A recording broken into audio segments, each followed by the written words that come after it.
जय गुरु जी। संगत जी, आज का प्रकरण है निम्रता। वो कहते हैं ना कि अगर हम फोर्थ क्लास में फेल हो जाएं तो हमें रिपीट करनी पड़ती है फोर्थ क्लास। 10th क्लास में फेल हो जाएं तो हम 10th क्लास दोबारा रिपीट करते हैं। लेकिन अगर हम अमृत वेला उठते हैं, गुरु का सिमरन करते हैं, नाम जाप करते हैं, वो अवस्था प्राप्त कर लेते हैं कि हमारे अंदर ही अंदर सिमरन स्टार्ट हो जाता है, उस अवस्था में हम चले जाते हैं। लेकिन अगर हमारे अंदर अहंकार आ जाए तो हमें फिर से फर्स्ट क्लास से स्टार्ट करना पड़ता है। उस समय ये नहीं होता कि हाँ, हम जिस अवस्था में है वही अवस्था हमें दोबारा रिपीट करनी है। नहीं, हमें शुरू से ही क्लासेस को स्टार्ट करना पड़ेगा। तो कहते हैं कि हमारे अंदर कभी अहंकार नहीं आना चाहिए, निम्रता आनी चाहिए। एक समय की बात है, इतिहास में नाम आया है गोरन स्वामी। गोरन स्वामी जी बहुत ज़्यादा ज्ञानी थे, प्रवचन किया करते थे, इतने ज़्यादा ज्ञानी थे कि बड़े बड़े महापुरुष भी उनके आगे नतमस्तक होते थे, उनके आगे सिर झुकाते थे। जहाँ से भी वो निकलते थे हर एक इंसान उनके आगे सिर झुकाता था। तो एक दिन वो नाव में जा रहे थे। वो उस तरह की नाव थी जहाँ पे गाड़ियाँ भी लटके जाती थी, तो सैकड़ों की तादाद में उनकी संगत भी उनके साथ बैठकर जा रही थी। तो जैसे ही वो नाव में चढ़े तो सभी ने अपना सिर झुका लिया।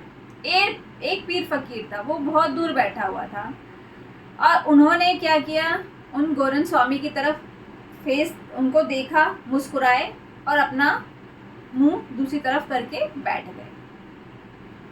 अब गोरन स्वामी जी सबको देखते कि सब सिर झुका रहे हैं, लेकिन उनका ध्यान सिर्फ उसी पीर फकीर की तरफ। कुछ समय के बाद वो उनके पास गए तो उनसे कहते हैं कि आप मुझे पहचानते नहीं, मैं गोरन स्वामी हूँ। तो पीर फकीर जी वापस उनको देखते हैं, मुस्कुराते हैं और अपना मुंह पीछे कर लेते हैं। कहते हैं कि यहाँ पे सभी लोग मेरे आगे नतमस्तक होते हैं, मैं वेदों शास्त्रों का इतना बड़ा ज्ञानी हूँ, मैं प्रवचन देता हूँ, बड़े बड़े महापुरुष आके मेरे आगे नतमस्तक होते हैं। आप हो कि मतलब आप मेरी तरफ ध्यान भी नहीं देते, आपने मुझे पहचाना नहीं। तो महाराज जी कहते हैं, जो पीर फकीर जी थे वो कहते हैं उनसे, खुद निरंकार होते हैं, वो उनको ज्ञान देने के लिए वहाँ पर आए होते हैं उस पीर फकीर के भेष में। तो वो उनसे कहते हैं कि तू किस तरह का स्वामी है, तू प्रवचन देता है स्टेज पर, सबको बोलता है कि राम का जाप किया करो, क्या तू खुद करता है? क्या पूरे दिन में एक बार भी तेरे को राम का नाम याद रहता है? पूरा दिन तू राम का जाप बोलता है लोगों को कि राम का जाप करो, तो क्या तू खुद करता है पूरा दिन जाप? तो वो सोच विचार में पड़ जाता है। अगला दिन सुबह होती है, वो राम जी का नाम याद करता है, दोपहर तक भूल जाता है, दोपहर को याद करता है, शाम तक भूल जाता है। उसे बड़ा पछतावा होता है कि सच में उन पीर फकीर ने मुझे कहा था, मैं तो खुद ही राम का नाम नहीं याद रख पा रहा हूँ और मैं स्टेज पे लोगों को प्रवचन देता हूँ। तो वो प्रवचन देना बंद कर देता है। इतिहास में आए 2 साल तक उसने बिल्कुल कोई प्रवचन नहीं दिया। 2 साल के बाद क्या हुआ, वो वापस उसी नाव से वापस आ रहा होता है, तो वहाँ पर वही पीर फकीर जी वापस बैठे हुए होते हैं। तो उनके पास जाता है, उनके चरणों में गिर जाता है, कहते हैं महाराज आपने सत्य कहा था, मैं खुद ही राम का नाम लोगों को बोलता हूँ, जाप करने में खुद ही याद नहीं रख पाता हूँ। तो पीर फकीर जी कहते हैं, उसके सर के ऊपर दोनों हाथ रखते हैं और उसे आशीर्वाद देते हैं। उसके रोम रोम में सिमरन शुरू हो जाता है, क्योंकि उसके अंदर निम्रता आ जाती है। वो पीर फकीर के चरणों में गिर जाता है, माफ़ी मांगता है, क्षमा याचना करता है, उसके अंदर निम्रता आ जाती है। कहते हैं जब कोई इंसान जीतता है तो उसको हार पहनाया जाता है। हार का मतलब ये होता है कि भाई जीत का मतलब हारना और हार का मतलब जीतना। अगर हमारे अंदर हम हार जाएं, अगर हमारे अंदर निम्रता आ जाती है तो हम वो अवस्था प्राप्त कर लेते हैं, और अगर हम जीत जाते हैं तो हमारे अंदर अहंकार आ जाता है। इसीलिए हमें हार पहनाया जाता है कि हम हार चुके हैं। एक समय की बात है, एक बार एक आदमी था, वो अर्जुन देव जी के पास गया, 5वें गुरु अर्जुन देव जी, उनके पास गया, उनसे कहता है कि मुझे अपना शिष्य बना लो, मुझे अपने सेवा में रख लो, मुझे अपना नाम दान दे दो। तो गुरु अर्जन देव जी कहते हैं कि इस तरह से नामदान नहीं मिलता, निम्रता आनी चाहिए उसके लिए। तो कहते हैं कि गुरु अर्जन देव जी उसको बोलते हैं, क्या तू अपना शीश दे सकता है मुझे? तो वो कहता है कि इस दुनिया में ऐसा कौन सा सिख है जो आपके चरणों में अपना शीश काट के दे देगा। तो गुरु महाराज जी उसे एक चिट्ठी देते हैं, उसको कहता है कि ये चिट्ठी ले और फलानी गांव में चला जा, वहाँ पर एक सिख है, उसको ये चिट्ठी दे दियो। लेकिन चिट्ठी देने से पहले उससे बोलो कि ये चिट्ठी गुरु ने भेजी है, इसको लेने से पहले तू 100 रुपये दे दे।